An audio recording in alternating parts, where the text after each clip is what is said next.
माढा व मोहोळ तालुक्यातील प्रवेशानंतर आता उत्सुकता पंढरपूर तालुक्यातील प्रवेशाची। दिवसापासून प्रतीक्षित असलेला भगीरथ भालके यांचा प्रवेश नक्की कोणत्या पक्षात होणार, कार्यकर्त्यांमधून विचारणा।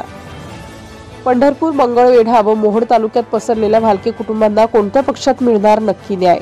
भगीरथ दादा भालके यांनी दोन्ही तालुक्यात वेगवेगळे कार्यकर्ता संवाद मेळावे घेऊन द्यावे, सर्वांना मोठी ताकद वाटत आहे मागणी। 2024च्या विधानसभा निवडणुकीमध्ये 252 पंढरपूर मंगळवेढा विधानसभा मतदारसंघामध्ये चांगले मताधिक्य मिळवलेले व स्वर्गीय भारत नाना भालके यांच्या निधनानंतर भगीरथ भालके यांनी पंढरपूर व मंगळवेढा तालुक्यातील गटबाजीला कंटाळून 2024च्या निवडणुकीमध्ये काँग्रेस पक्षाचा झेंडा हाती घेऊन विधानसभा निवडणूक लढवली होती। त्यावेळी जवळजवळ भगीरथ भालके काँग्रेस पक्षाकडून 1,16,733 मते मिळाली होती, तर आमदार समाधान आवताडे यांना 1,25,163 इतके मतदान मिळाले होते। फक्त भगीरथ भालके यांचा 8,433 मतांनी पराभव झाला होता। त्यामुळे भालके यांना चांगले मताधिक्य या दोन्ही तालुक्यामध्ये मिळाले होते। त्यामुळे आगामी जिल्हा परिषद, पंचायत समिती व दोन्ही नगरपालिकांच्या निवडणुकांमध्ये भगीरथ भालके फॅक्टर महत्त्वाचा ठरणार आहे।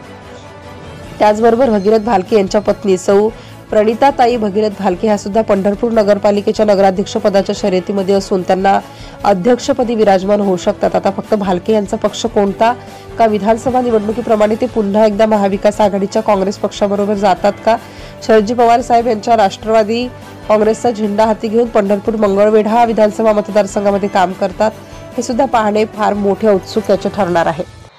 मध्यंतरीच्या काळामध्ये मोहोळ विधानसभा मतदारसंघाचे शरदचंद्रजी पवार पक्षाचे आमदार राजाभाऊ खरे यांनी मंत्री भरतशेठ गोगावले यांचा पंढरपुरात भगीरथ भालके यांची भेट घालून दिली होती। त्यानंतर भालके हे शिवसेना पक्षामध्ये जाणार अशी सर्वत्र चर्चा झालेली असताना सुद्धा त्यांनी कोणताही निर्णय घेतला नाही। उपमुख्यमंत्री एकनाथ शिंदे यांच्याकडून भगीरथ भालके यांना ग्रीन सिग्नल मिळालेला असतानाही भालके यांनी निर्णय घेतल्यामुळे कार्यकर्त्यांमध्ये संभ्रमावस्था निर्माण झाली होती। दिनांक 2 नोव्हेंबर रोजी पंढरपूर येथील कार्तिकी एकादशीच्या निमित्ताने उपमुख्यमंत्री एकनाथ शिंदे हे पुन्हा एकदा पंढरपूरला येणार असून त्यावेळी काही घडामोडी घडतात का, हेही पाहणे आता मोठे महत्त्वाचे ठरणार आहे। स्वर्गीय भारत नाना भालके यांनी 2004 साली सुरुवातीच्या एकत्रित असणाऱ्या शिवसेना पक्षाकडून विधानसभा निवडणूक लढवली होती। त्यावेळी पंढरपूर हा विधानसभा मतदारसंघ होता। 2009ला मतदारसंघाची पुनर्रचना झाल्यानंतर पंढरपूर तालुक्याच्या 4 विधानसभा मतदारसंघामध्ये तुकडे झाले आहेत। त्यामुळे भालके यांचे सर्व कार्यकर्ते 4 विधानसभा मतदारसंघामध्ये विखुरले गेले होते।